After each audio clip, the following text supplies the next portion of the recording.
So I was going to do a theory video on Bravely Default 2 after having finished the demo, but then the Famitsu interview came out and now I'm just a teensy bit sad. Alright, my exams are all done. That means I can make some more videos now. Hooray! And what better way to get back into the habit than with Bravely Default 2 news? Oh boy. Now, I know that opening may have been a bit gloomy, but I don't mean to say I've lost all faith in Bravely Default 2. However, there were a few things that came up in this new interview in Famitsu's latest issue that did raise my eyebrow a couple times. Also, thanks to komatsujo again for supplying the images of the article, and ReZaHydra for the rough translations.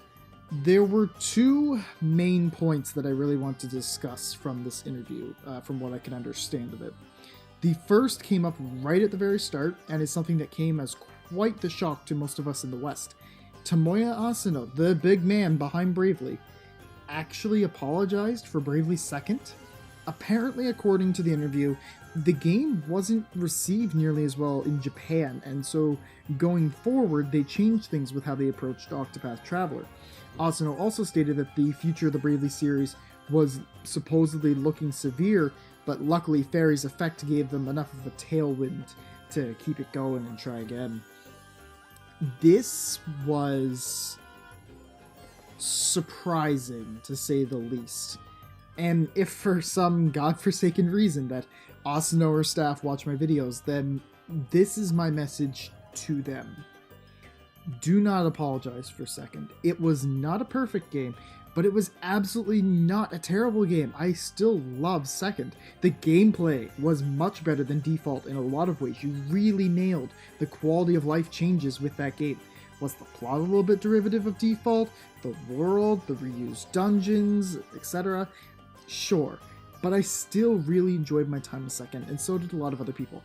I can't speak for the Japanese audience, of course, but I really hope that Asano and staff knows that 2nd was still a great game.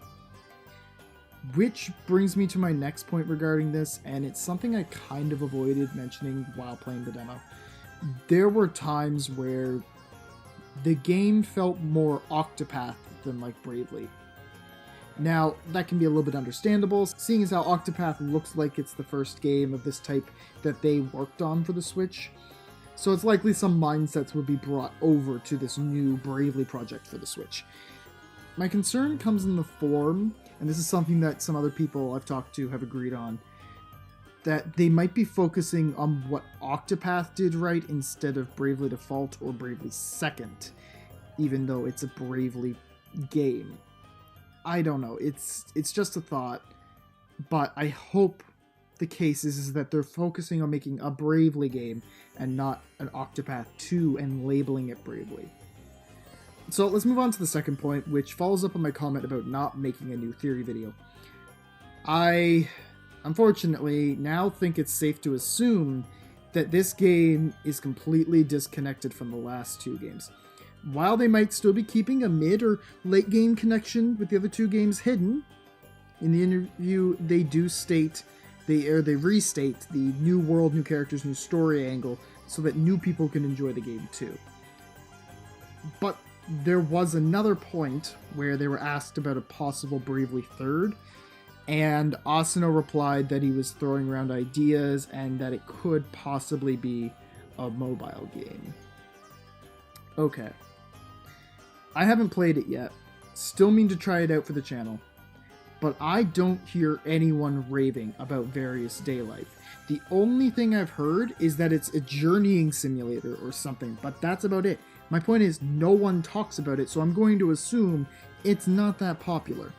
I would love to try Fairy's Effect, but haven't really gotten the chance. I know that there's an APK available to try the Australian version of Dee's Journal that got released a while back, or re-released. I still gotta mess around with that. But I can't see this one working out well. Now I know, it's also not Bravely 3rd, Various Daylife. It's not Bravely 3rd, something that everybody would want. I'm really not sure how well 3rd would do as a smartphone game. And plus there's still that supplemental data aspect from Default and 2nd you can copy to a SD card that hasn't been used. though they might just drop that thing entirely.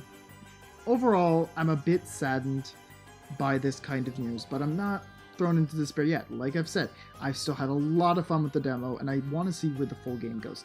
And again, they could be just trying to throw us completely off the trail so that we won't suspect any game connections between the series yet. So I will keep covering Bravely Default 2, and you should subscribe if you haven't so you won't miss out on any news.